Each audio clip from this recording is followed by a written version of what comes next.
So hey আমার মিষ্টি পাখিরা, তোমরা সবাই কেমন আছো? আশা করছি ভালো আছো। তোমাদের জন্য নতুন একটা স্টোরি নিয়ে এলাম। স্টোরিটা আমার লেখা নয়, ফেসবুক থেকে নেওয়া। আমি স্টোরি লেখার মোড পাইতেছি না, আমার ভালো লাগতেছে না, ইচ্ছে লাগতেছে না স্টোরি লেখার। কি বলবো, তাই স্টোরি আমি লিখতে পারতেছি না। তো ফেসবুক থেকে আমার অনেক দিন আগের একটা পড়া স্টোরি নিয়ে এলাম। আশা করছি তোমাদের অনেক ভালো লাগবে। তো তোমরা শুধু দেখে চলে যেও না, একটু রেসপন্স দিও। না হলে এত কষ্ট করে ভিডিও বানায় যদি দেখি কেউ তেমন কোনো সাপোর্টই করেনি আমায়, কেমন লাগে বলো তো? আর তাও আমার ফোনটাও না প্রচণ্ড প্রবলেম দিতেছে, মানে আমি ফোনে ভালোভাবে এডিট করতে পারতেছি না, স্টোরেজ ফুল হয়ে গেছে। বাপকে বলতেও পারতেছি না, বাপ আমার একটা মোবাইল কিনে দাও। মানে আমাদের অবস্থাটা এখন তেমন ভালো নয়। আমাদের বাড়ি তৈরি হচ্ছে, আমার পেছনেও আমার বাপের প্রতি মাসে 6,000 টাকা করে খরচ করতে হয় ওষুধের জন্য। তো আমার বাপকে আমি বলতে পারতেছি না যে বাপ আমি এই ফোনে এডিট করতে পারতেছি না, আমার একটা মোবাইল এনে দাও। বললেই আমি কী বলবো, আমার বলার মুখ নেই। তো তোমরা যদি আমাকে একটু সাপোর্ট করো, আমাকে একটু উৎসাহিত করো, আমি আরও বেশি খুশি হব। কষ্ট করে হলেও তোমাদের জন্য আমি এমন স্টোরি নিয়ে আসবো। তো চলো সাইকো হাজব্যান্ডের প্রথম পার্ট শুরু করা যাক।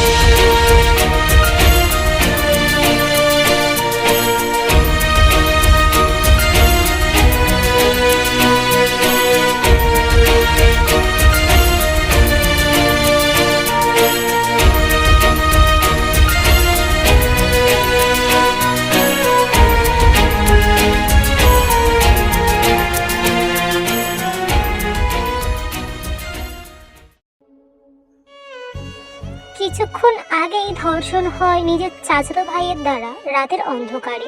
14 বছরের ছোট্ট মেয়ে তে, মুখে ভাষা নেই, চোখে আলো নেই। তার বুক ওঠানামা করে না বললেই চলে, যেন নিঃশ্বাসগুলো ঘুমিয়ে পড়েছে যন্ত্রণার ভারে। চাচি আম্মু পাশে বসে আছেন, শাড়ির আঁচল দিয়ে মেয়েটার মুখ মুছছেন, কপালে হাত রাখেন আর কাপা গলায় বলে ওঠেন, মা কিছু বলিস না, শুধু চোখ বন্ধ করে থাক, আমি তোকে কিছুতেই ভেঙে পড়তে দেব না। চাচি আম্মুর গলা কাঁপে, কিন্তু মুখে দৃঢ়তা। সেই মেয়েটিকে কোলে তুলে মানুষ করেছেন তিনি, মায়ের জায়গাতেই রেখেছিলেন এতদিন। আজ যেন নিজের মেয়ে পড়ে আছে ওর সামনে, নিঃসঙ্গ, নিস্তব্ধ, অবিচারের ভারে বেঁকে যাওয়া শরীর নিয়ে। চাচা মিস্টার জিওন আরএম ঘরের দরজার কাছে এসে দাঁড়িয়ে আছেন অনেকক্ষণ। ভেতরে ঢোকার সাহস হয়নি এখনো। দরজাটা খোলা, কিন্তু পা যেন জমে গেছে জায়গাতে।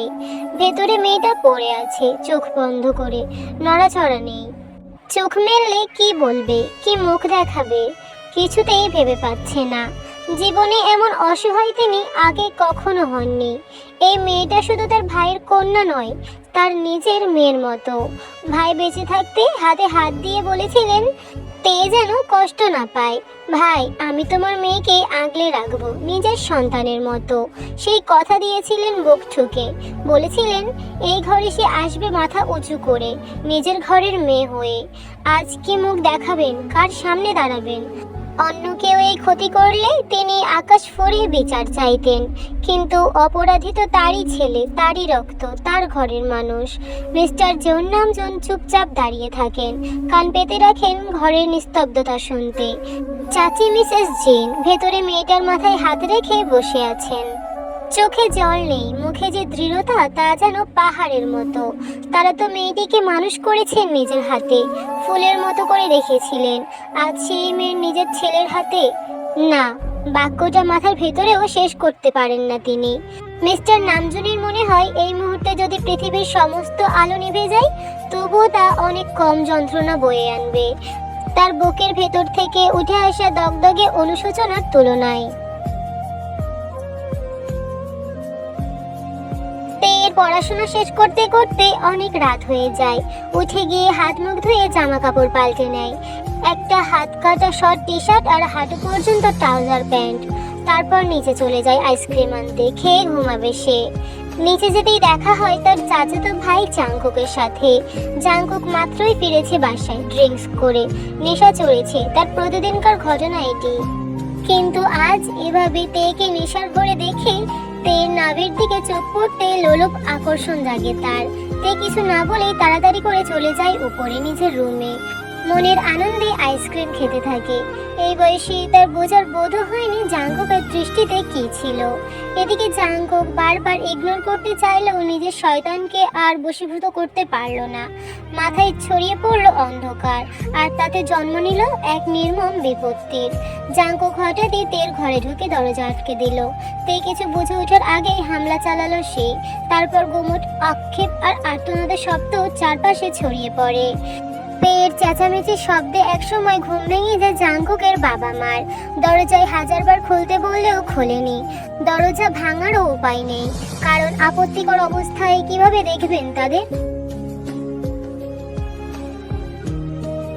জাঙ্কুক আরামে ঘুমাচ্ছে এখন নিজের ঘরে, আর পার্সোনাল ডক্টর এনে তেকে চিকিৎসা দেওয়া হয় যেন এই খবর বাইরে না পৌঁছায়। মিস্টার নামজুন ছেলের ঘরে ঢুকে ছেলেকে ঘুম থেকে তুলে জোর করেই বলল, জাঙ্কুক, তোমার আর তের বিয়ে খুব শীঘ্রই হবে। এটা সিদ্ধান্ত নিতে হয়েছে, আর আমরা আগে থেকেই এটা চাইতাম। আগামী শুক্রবার তোমাদের বিয়ে, এটাই আমাদের শেষ কথা। আর একটাও বাক্য যেন আমি না শুনি। কথাগুলো খুব কড়া ভঙ্গিতে বলেছেন তিনি নিজের ছেলেকে। এছাড়া কোনো রাস্তা পাচ্ছে না যে। জাঙ্কুক বিষয়টা মেনে নিতে পারে না, কারণ এসব বিয়ে টিয়ের মধ্যে সে নেই। কিন্তু বাবা, জাঙ্কুক কিছু বলার আগে মিস্টার নামজুন কঠিন স্বরে থামিয়ে দেন। এরপর রুম ত্যাগ করলেন। জাঙ্কুকও কম না, সেও মনে মনে ছক কষে ফেললো। কি করবে সে বিরক্ত তের উপর। এই মেয়েটার জন্য তাকে ফাঁসতে হলো। এই মেয়েকে সে জীবনেও বিয়ে করবে না। আর আজকাল এটা স্বাভাবিক ব্যাপার, কেন এত সিরিয়াস হবে? তার মা বাবা তো এমনিতেই মেয়েকে জায়গা দিয়েছে। তারা আর তার বিনিময়ে মেয়েটার এই সামান্য বিষয় মেনে নেওয়া উচিত। জাঙ্কুক কখনো নত হয় না, নেভার, নট পসিবল। তেকে লাল টসটসে একটা শাড়ি পরিয়ে দেওয়া হয় এবং সাজগোজ খুব একটা করা হয়নি, কিন্তু তাতেই ওকে একদম পরীর মতো লাগছে, যেন নিঃশ্বাস নিচ্ছে এমন এক পুতুল যার মুখে কোনো অভিব্যক্তি নেই, কোনো আশা নেই, আর নেই কোনো প্রতিবাদ। সে বসে আছে নিস্তব্ধভাবে। মনে হচ্ছে তার চারপাশে যা কিছু ঘটছে তাতে তার কোনো সম্পৃক্ততা নেই। শুধু শরীরটা বসে আছে, মনটা যেন বহু আগেই কোথাও হারিয়ে গেছে। দুদিন আগেই চাচা চাচির অস্ত্র জল আশ্বাস ভরা কথাই তাকে রাজি হতে হয়েছে। যদিও রাজি হওয়ার শব্দটা খুব হালকা, বিকল্প কিছু ছিল না। সমাজের চোখে যা হারিয়েছে সেটা আর ফিরিয়ে আনা যাবে না। এই দায় চাপিয়ে দেওয়া হয়েছে তের কাঁধে, আর এখন তাকে নিজের সম্মান বাঁচাতে সেই ঘাতকের সঙ্গে বিয়ে করতে হচ্ছে। ঘরোয়া আয়োজন, কোনো ডাকাডাকি নেই, শুধু চাচা চাচির ঘনিষ্ঠ এক বন্ধু পরিবারকে ডাকা হয়েছে। সবকিছু যেন তাড়াহুড়ো করে চুপি চুপি সেরে ফেলা হচ্ছে।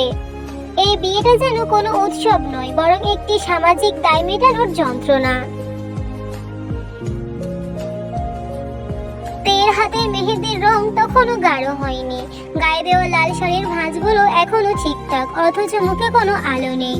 সে নিঃশব্দ, নিস্পৃহ, যেন কোনো পুতুল সাজিয়ে বসানো হয়েছে, জীবন্ত অথচ প্রাণহীন। আর তখনই ঘটে যায় অপ্রত্যাশিত ঘটনা। বিয়ের আগের দিনই হঠাৎ উধাও হয়ে যায় জাঙ্কুক। কোনো কথা নেই, বার্তা নেই, ফোন সুইচড অফ। কেউ জানে না সে কোথায়। হয়তো ইচ্ছে করে কেউ কিছু বলছে না। মিস্টার নামজুনের মুখ থমথমে। তিনি কিছুই বুঝতে পারছেন না। একমাত্র ছেলেটা এমন কিভাবে করলো? জাঙ্কুক এমন কিছু করবে ভাবনাতেও আসেনি তার। পরিস্থিতি আয়ত্তের বাইরে যাচ্ছে, অথচ কোনো বিকল্প সিদ্ধান্ত নেওয়ার সুযোগ নেই। এদিকে মিস্টার নামজুনের বন্ধুর মেয়ে আয়ু গল্প করছে তের সাথে। একই ক্লাসের তারা, কিন্তু জানতো না পরিবারের পরিচিত। তারা এখন যখন জেনেছে তাই খুব মিশে যাচ্ছে দুজনেই। আয়ু খুব ফ্রেন্ডলি, খোলামেলা স্বভাবের মেয়ে, আর তে এখনো অনেক চুপচাপ। তবু আয়ু সহজ কথাবার্তায় একটু একটু করে কথা বলছে। দুজনেই অবাক হচ্ছে। এতদিন পাশাপাশি থেকেও তারা কেউ জানতো না একে অপরের সম্পর্কে। আয়ুর পরিবার বিয়েতে এসেছে, তবে আসতে পারেনি তার বড় ভাই, কারণ সে ইউএসএ মেডিকেল নিয়ে পড়াশোনা করছে। প্রায় 1 ঘন্টা পর অবশেষে আসে খবর। জাঙ্কুক নিজে কিছু না বলে এক বন্ধুর মাধ্যমে বার্তা পাঠিয়েছে সে আজই দেশ ছেড়ে চলে গেছে। যদিও আরো 1 সপ্তাহ পর যাওয়ার কথা ছিল তার স্টাডির জন্য পূর্ব পরিকল্পনায়, কিন্তু এই ঘটনার থেকে মুক্তি পেতে সে আজকে যাবার ব্যবস্থা করেছে। সবকিছু ফেলে, সব দায় এড়িয়ে সে পালিয়ে যাচ্ছে। মিস্টার নামজুন আর মিসেস জিন যেন আকাশ থেকে পড়েন। নিজের ছেলের এত নীচ মানসিকতা ভাবতেই গা গুলিয়ে ওঠে। একদিকে বিয়ের আয়োজন, ঘরের ভেতর অতিথি, অন্যদিকে তাদের ছেলের এমন অপমানজনক পলায়ন। তারা কেবল বসে থাকে নিস্তব্ধ হয়ে, চোখে জল নেই, মুখে শব্দ নেই। শুধু একটাই প্রশ্ন মাথায় ঘুরছে, কি মুখে দাঁড়াবে তের সামনে? কি করে বলবে তাকে যে মেয়েটার জীবনে সবচেয়ে নিষ্ঠুর অধ্যায় শুরু হয়েছে কদিন আগে? তার সামনে তারা সম্পূর্ণ ব্যর্থ। ওই নিঃসঙ্গ চেহারা, ওই ভাঙা চোখ, ওই চুপচাপ শুয়ে যাওয়া মুখের সামনে এখন তারা কিভাবে বলবে? তের কাছে খবর পৌঁছায় জাংকুক চলে গেছে, পালিয়ে মুখ লুকিয়ে। আয়ু পাশে বসে আছে, ধীরে ধীরে তার হাত ধরে সান্ত্বনা দেয়, কথা বলে, বোঝাতে চায়, কিন্তু তে নীরব। কোনো প্রতিক্রিয়া নেই তার মুখে, চোখে, কণ্ঠে। একটা জীবন্ত মৃতদেহ যেন বসে আছে সামনে। শ্বাস প্রশ্বাস ঠিকই চলছে, কিন্তু চোখে কোনো প্রাণ নেই, চোখের পাতাও যেন কাঁপে না। আয়ু অবাক হয়, তাকিয়ে থাকে তার দিকে। কি করে সম্ভব এতটা নিঃসঙ্গতা, এতটা নীরবতা? তের ভিতরে কি চলছে তা বোঝার মতো কোনো জানালা নেই কারোর কাছে। হয়তো ভেতরে কোনো এক ভূমিকম্প হয়ে গেছে, হয়তো সব চিৎকার আটকে গেছে বুকের দেয়ালে, হয়তো সে এখন এমন এক যন্ত্রণার স্তরে পৌঁছেছে যেখানে ব্যথাও চিৎকার করতে পারে না। ঘরে নীরবতা, একটা বোঝা যেন জমে আছে চারপাশে। মিসেস জিন ধীর পায়ে এগিয়ে আসেন তের কাছে। পাশে মিস্টার নামজুন মাথা নিচু করে, পা যেন ভারী হয়ে গেছে। আরো দুজন সাথে আছে, তার বন্ধু কাই এবং তার স্ত্রী জেনি। মুখে অদ্ভুত এক গম্ভীরতা। তে ধীরে ধীরে চোখ তোলে, একটা ক্লান্ত স্তব্ধ দৃষ্টিতে তাকায় সামনে দাঁড়ানো লোকগুলোর দিকে। দৃষ্টি সরাসরি গিয়ে পড়ে মিস্টার নামজুনের চোখে। তখনই মিস্টার নামজুন চোখ নামিয়ে নেন। এই মুহূর্তের জন্য সেই দৃষ্টিকে সহ্য করতে পারেন না তিনি। তার বুকটা কেঁপে ওঠে, একটা ভাবনায় গুমড়ে ওঠে মন। আমি ব্যর্থ, আমি সত্যিই ব্যর্থ। তের মুখে কোনো অভিব্যক্তি নেই, কিন্তু তার চোখে এমন এক নিঃশব্দ অবিচার জমে আছে যা কোনো আদালতেও হয়তো উচ্চারিত হয় না। বড় বাবাই, তোমার মেয়ের সামনে মাথা নত করে মেয়েকে পাপের দায়ে ডুবিয়ে দিতে চাও? ঘরে শ্বাস আটকে আসে যেন। মিস্টার নামজুনের চোখে পানি জমে, এক ফোঁটা দুই ফোঁটা করে গড়িয়ে পড়ে। তবুও তিনি কিছু বলতে পারেন না এক মুহূর্ত। মামনি, তোমার জীবনের রং যে আমরা ধরে রাখতে পারলাম না, এই পাপীকে ক্ষমা করো মামনি। তে হেসে ওঠে, তবে সেই হাসিতে আনন্দ নেই, ব্যথাও নেই, আছে কেবল কাঁপিয়ে দেওয়ার ঠান্ডা নির্মমতা। বড় বাবাই, এখন তো অনেক বেশি হয়ে যাচ্ছে, তাই না? আমার কি এখন বিয়ের বয়স হয়েছে বলো? তার চোখ জলজল করে ওঠে, কিন্তু সেই আলো অশ্রুর নয়, প্রত্যয় আর বিদ্রোহের। ভালোই তো হয়েছে, তোমরা তোমাদের মেয়েকে কি এভাবে গ্রহণ করতে পারবে না? মিস্টার নামজুন হঠাৎ করে তের দিকে এগিয়ে যায়, তার কাঁধে ঝাঁপিয়ে পড়ে জড়িয়ে ধরে, একজন ভেঙে পড়া পিতার মতো। একটা শিশু যেন কান্না করছে বুক চাপা শব্দে। কেন পারবে না মা? তুই তো আমার মেয়ে, তোর জীবনে আর কোনো অন্ধকার আসতে দেব না, কথা দিচ্ছি। আমি তোকে তৈরি করব এমন ভাবে যেন সেই জানোয়ার কুলাঙ্গার এতদিন আফসোস করে পুড়ে মরে। তুই হবি সবার সেরা। একটাও দিকেও শস্যদানা পরিমাণ কোনো ঘাটতি রাখতে দেব না তোকে। তুই কথা দে মা, তুই এমন কঠিন হবি যে তোকে দেখে কেউ চোখ তুলে কথা বলারও সাহস করবে না, তেল পরিমাণ খুঁতও রাখবে না তোকে। আমি কথা দিলাম, এবার তুই আমাকে কথা দে মা, কথা দে। তে শান্ত চোখে তাকায় বড় বাবার দিকে। তার চোখে জল আসে না, কিন্তু হৃদয়টা কেঁপে ওঠে দৃঢ়তায়। সে মাথা নেড়ে বলে, আমি কথা দিচ্ছি বড় বাবাই, আমি হব সেরার সেরা। এমন তে হয়ে ফিরবো যাকে ছুটে গেলেও আগুনে পুড়ে যাবে সবাই। চারপাশে এক নীরবতা বিস্ফোরণ ঘটে, সবার চোখে জল। আর সেই মুহূর্তেই জন্ম নেয় এক নতুন তে।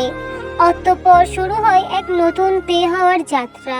এক তে যে আর চোখে জল রাখবে না, যে নিজের ভাঙা অস্তিত্বকে ঢেলে সাজাবে নতুন করে, যে নিজেকে প্রমাণ করবে এমন ভাবে যেন এই পৃথিবী তাকিয়ে থাকতে বাধ্য হয়। মিস্টার নামজুন নিজের সব ক্ষমতা, প্রভাব আর হৃদয় ঢেলে দিবেন সেই যাত্রার পেছনে। চাচিমা মিসেস জিন ছায়ার মতো নিস্তব্ধ কিন্তু অটুট সঙ্গী। আর আয়ু, যার বন্ধুত্ব যেন আঘাতের উপর ওষুধ হয়ে এসেছে, যে হবে তের পথ চলার প্রথম সাক্ষী। তে নামের মানে হয়তো আগে কেউ ভাবেনি, কিন্তু এখন তে মানে আগুনে পোড়া এক নারীর আশ্চর্য পুনর্জন্ম। इस कदर प्यार दूं कदमों में तेरे मैं दो जहां वार दूं। चैन मेरा ले लो, मेरी ले लो, दे दो मुझे, दे दो सारे गम।